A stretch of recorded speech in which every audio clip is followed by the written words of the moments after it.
So I wasn't too confident about this one, but as you can see with the other drawings I'm about to put on screen, that I started off this character and it just didn't look good. It was just looking pretty ugly. Nothing about it was attractive or really showed the kind of character that I was going for. So what I did is I just kept redrawing the character multiple times. So here's my journey with that. And this is a way that you can also draw your original characters. Maybe you're drawing them once, twice, and then you feel like, okay, this is really ugly, I don't like this. But you had to kind of stick with the process and keep going through it over and over. You know, as you can see, I don't even have constructions. I'm not even really constructing the characters that much. I'm just going straight to the mouth, then to the nose, to the eyes, and the hair. And it's pretty spontaneous.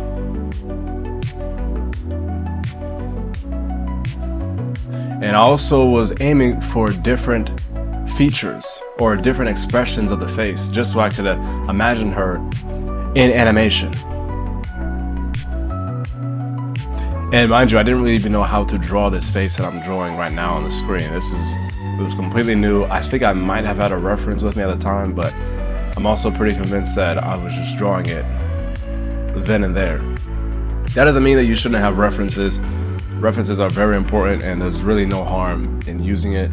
Even pro artists use references all the time, so there's nothing wrong with that.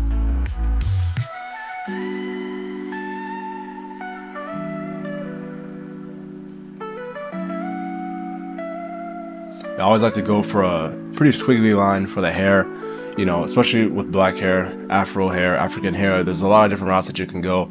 Honestly, I don't really think anybody knows the best way to do it because the hairstyle is just a bit abstract. So me doing squiggly lines for this specific character in this sort of Disney, slightly anime style is what fits best for me. But you can choose whatever fits for you.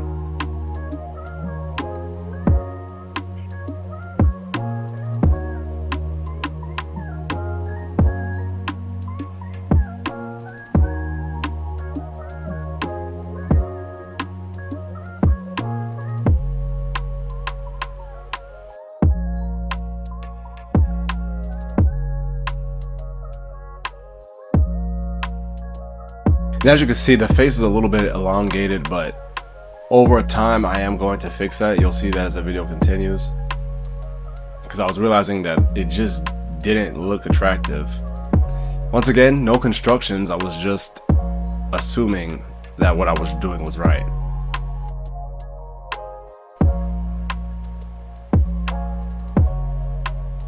Even I think the eye's a little too high up. That's why I just put my hand over the camera like that. And I was trying to, but yeah, as you can see, I brought the eyes down finally. And even though it wasn't finished right here, I could tell, okay, that's much better. And as you continue drawing your characters like this with, you know, multiple expressions, multiple forms, you'll start to realize more of your style as well, which will help you to actually develop the character in the way that you want. So for me, I often like to have a larger forehead for my characters, even if it's not necessarily realistic. With this one, her forehead isn't that large, but you'll see going forward that I normally draw with larger foreheads. And I put the eyes a little farther down than in real life. So it's just a stylistic choice that I have. Nobody told me to do it, it's just how I prefer doing it. And that comes to repeatedly drawing the same characters over and over and making minor mess ups or minor mistakes that turn out actually working out in my favor. As you can see right here, once again, I didn't have constructions, but as I was drawing, I just was starting to feel it out and started to feel what I preferred to draw or what was a preferred way to go about it. And even the action line, I guess, for this character or the way that her body is moving is a little odd, but I'm just trying different things out. Wasn't searching for perfection. My goal was that actually, even if it looked ugly, as you saw for the other pictures, that I was just going to keep going with it and get, you know, to a halfway point. I wasn't going to finish the whole thing, but just get to a point where I could have a clear picture of what I drew, and then I will come back to it and fix it later.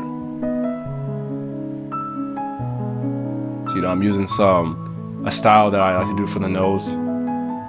I didn't really realize that it was kind of my stylistic choice until I started doing it here.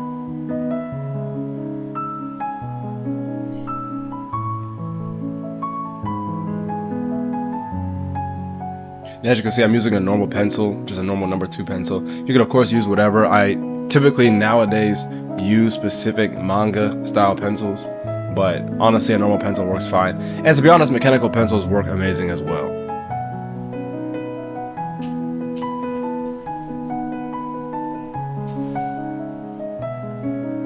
I'm darkening out the lines, which showing that my line confidence is already increasing right here. Even though this is supposed to be a sketch, I just started to darken the lines and kind of go a little bit deeper with what I was doing. You know, then we get to the cursed hands, of course.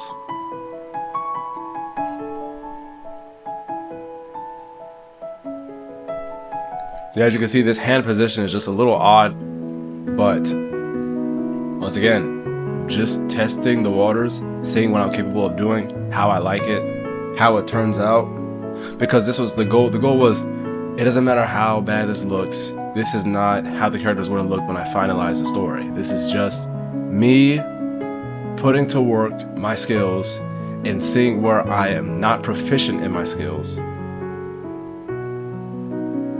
and by the end of the day it would help me to build a proper character sheet. But for right now, these are all just helping me to even decide what I want it to look like. Like as you can see, for me, in this specific story, for this style, I don't really include much of a chin. It's the bottom lip is literally in the same place as a chin. And for me, I prefer that. For me, I liked how that looked for this specific story in this specific style. Now, for my other stories, I don't use that. I normally give my characters a chin. Even the eyebrows, you can see, they're sort of a Disney style, but for the most part, they're a little bit of a weird shape that is based off of real life, but isn't really commonly used. And honestly, I probably wouldn't do that nowadays. I probably would slightly change that those eyebrows, but right here, I saw it fit.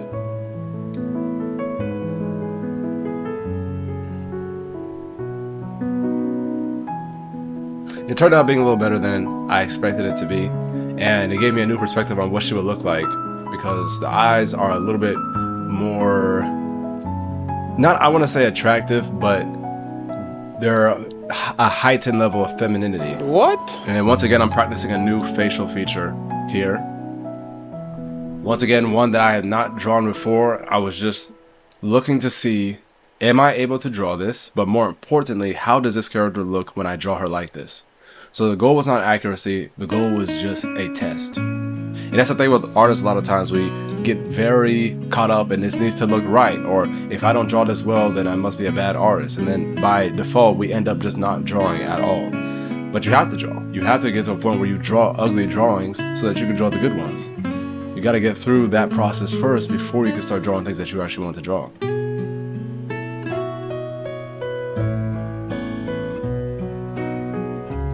Yeah, like even my anatomy is way off here. The way that the neck and the breast and the shoulders are all moving together, it's not really even perfect. And I'm referring back to the older drawings that I didn't even like, but I'm just trying to see, okay, can I see this expression with this character?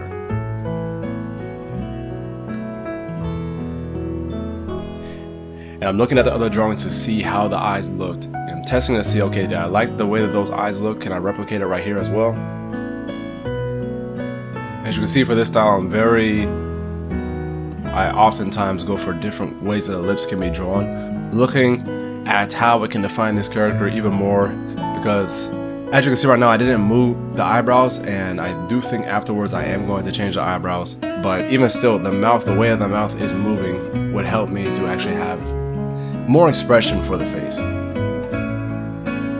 Really, when it comes to drawing, because you have more ability than if you're just taking photographs, or if you're actually using your own face, there's a lot more that you can change, that you can, in a sense, mutate on the face. So even the way that you draw the ears can signify a certain way that the character is drawn. Or maybe, like in a certain style that I have for another story that's based off of ancient tradition, I'll change the way that the eyebrows look entirely, not just by making them, you know, look angry or making them look sad, but by actually changing the structure of the eyebrows entirely, to a point where it looks a little bit mythical. And you'll see that in some other stories that have that same tradition. And you can even see how the cheek is being pushed by that line that I made near the nose. Now, mind you, I'm not proficient at anatomy. It's just, in my mind, it just made sense that the lip or the skin near the nose would move like that as the cheek was being pushed up by the mouth. So it's just me using, in a sense, common sense and the art library that I do have in my head, but it could always be a whole lot better. It could always be better, you know? There's never really that perfect style. There's never really a perfect character sheet or a perfect sketch.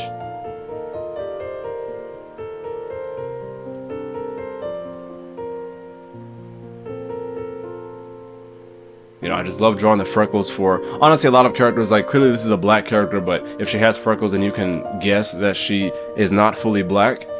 And actually her hair also is a little closer to an orangish blonde, so yeah, she's actually not fully black anyways. But I find that to be a very interesting way of drawing. So yeah, just incorporating different styles, different character dynamics for your characters.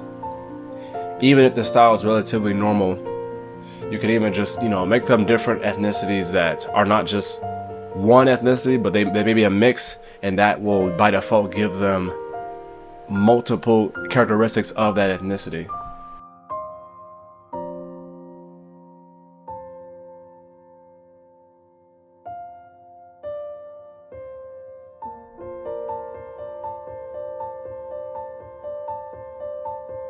The nose and the mouth may be closer to black characters, but the nose may be something closer to, you know, maybe a Middle Eastern or Asian race.